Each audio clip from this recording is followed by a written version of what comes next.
आज हमारे देश में जो अमीर है वो अमीर होता जा रहा है, जो गरीब है वो आगे बढ़ने की कोशिश कर रहे हैं। लेकिन क्या कभी आपने सोचा है ऐसा क्यों होता है? डेफिनेटली इसके पॉलिटिकल से लेके फाइनेंशियल स्ट्रक्चर बहुत सारे रीज़न हैं, पर फाइनेंशियल इलिटरेसी इसका एक बहुत बड़ा रीज़न है। रिस्क और अनसर्टेनिटी से भरी दुनिया में फाइनेंशियल लिटरेसी का दायरा लगातार बढ़ तो रहा है, लेकिन इसके अलावा भारत में क्रिप्टो करेंसी की लोकप्रियता और एडॉप्शन रेट तेज़ी से बढ़ रहा है। क्रिप्टो बाजार बहुत बड़ा है, इसलिए इसको नज़रअंदाज करना असंभव है।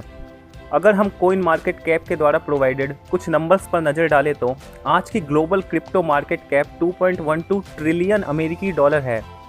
भारत में क्रिप्टो करेंसी का बाजार अप्रैल 2020 में 923 मिलियन अमेरिकी डॉलर से बढ़कर मई 2021 में 6.6 बिलियन अमेरिकी डॉलर हो गया है, जो लगभग पर मंथ औसतन 50% के रेट से बढ़ा है। ब्लॉकचेन डेटा प्लेटफॉर्म चेनलाइसिस के अनुसार 1.5 करोड़ से अधिक भारतीय पहले से ही क्रिप्टो में निवेश कर रहे हैं। जैसे जैसे क्रिप्टो के बारे में excitement social media, word of mouth, advertisement, influencer आदि के माध्यम से आगे बढ़ रहा है, अधिक से अधिक लोग जिनके पास लिटिल फाइनेंशियल या टेक्नोलॉजिकल नॉलेज है, क्रिप्टो बैंडवॉगन पर कूद रहे हैं, जल्दी पैसा बनाने की उम्मीद कर रहे हैं।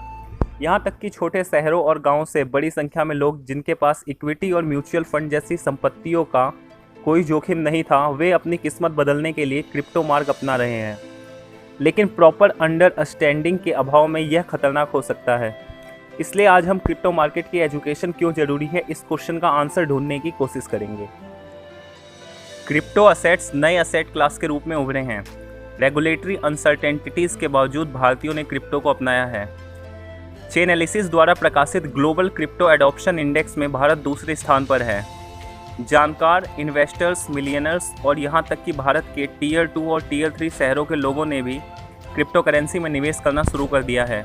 यह माना जाता है कि केवल एक इन्फॉर्म्ड कस्टमर ही उचित फाइनेंशियल डिसीजन ले सकता है। यहाँ तक कि आरबीआई अपनी national strategy for financial inclusion में भी कहता है कि फाइनेंशियल लिटरेसी ही केवल एक ग्राहक को उपलब्ध प्रोडक्ट्स, सही प्रोडक्ट चुनने की क्षमता और शिकायत निवारण के लिए उपलब्ध सिस्टम के बारे में नेसेसरी अवेयरनेस रखने में सक्षम बनाती है।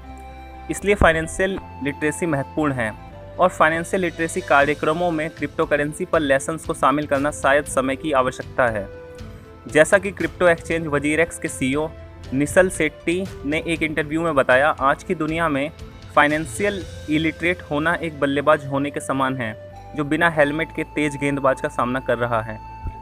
अनेक निवेश अवसरों के साथ हमारे लिए फाइनेंशियल लिटरेसी महत्वपूर्ण है और फाइनेंशियल लिटरेसी में अब क्रिप्टो करेंसी शामिल है। क्रिप्टो ने फाइनेंशियल फ्रीडम के लिए दरवाज़ा खोल दिया है। शायद ही पहले कभी ऐसा हुआ हो, लेकिन बहुत से लोग क्रिप्टो को अभी प्रॉपर्ली नहीं समझ पा रहे हैं। वो क्रिप्टो मार्केट को एक गैम्बल की तरह खेलते हैं। क्रिप्टो में निवेश करने वाले कई लोग अभी भी इसे तेज़ी से मनी बनाने का एक शॉर्टकट मानते हैं। यह एक है पूरी तरह से फ्लॉड अप्रोच है।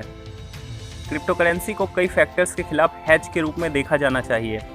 कोरोना वायरस पेंडेमिक ने हमें फाइनेंशियल मार्केट में बचाव के महत्व को दिखाया है। स्टॉक मार्केट इस पेंडेमिक में जब बहुत तेज़ी से नीचे जा रहा था, तब क्रिप्टो करेंसी के प्राइजेस काफ़ी तेज़ी से बढ़ रहे थे।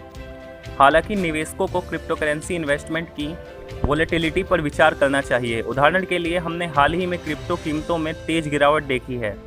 हालांकि क्रिप्टो करेंसी के साथ यह उतार चढ़ाव स्वाभाविक है। किसी को इन्फॉर्म्ड डिसीजन लेना चाहिए और समझना चाहिए कि निवेश करने से पहले क्रिप्टो बाजार कैसे काम करता है। इसलिए फाइनेंशियल लिटरेसी में क्रिप्टो शामिल होना चाहिए।